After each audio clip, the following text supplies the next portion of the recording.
And I've recommended a game this week called Road 96. This came out in 2021, and it's a procedurally kind of generated road trip game in which you are in basically a version of America that is quite clearly meant to be Trump's America, and you play as, over the course of a game, a series of unnamed teenagers who are trying to cross the border and get away from this country and basically kind of make your way into essentially the equivalent of Mexico.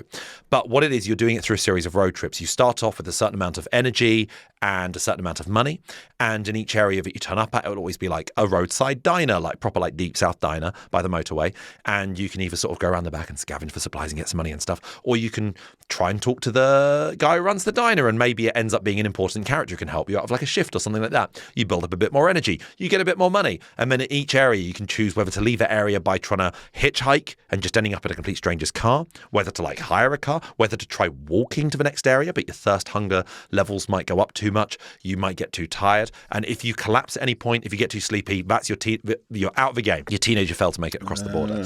But with each person you play as, you'll encounter a lot of the people that you met on the road earlier on in the game, and their storylines progress. And one of them is a real, like, sort of Fox News-esque, really horrible news presenter who over the course of a game kind of softens because you keep meeting her in different circumstances. One is a friendly lorry driver who keeps picking up hitchhikers, and he might pick you up. He's obviously clearly a rebel who's trying to like blow up a bridge or something like that, and you can decide whether or not you want to help him.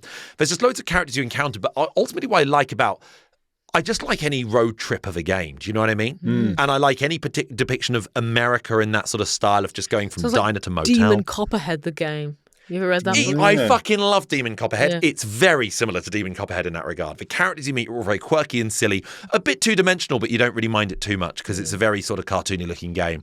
But each area, each run you do culminates in you get to the border, and it's a case of, do I want to hide underneath a lorry and try and get through that way? Do I want to bribe someone who's going to help me through a tunnel? It's done with a lighter touch than I'm probably making it sound. It's just a fun road trip experience, and having to weigh up, have I got enough money to hitchhike for the night? Do I need to stay in a hotel? But that'll be really expensive. And just having to make those decisions and try and work out what you're going to do next makes it a sort of fun seat of your pants sort of adventure. That's Road 96.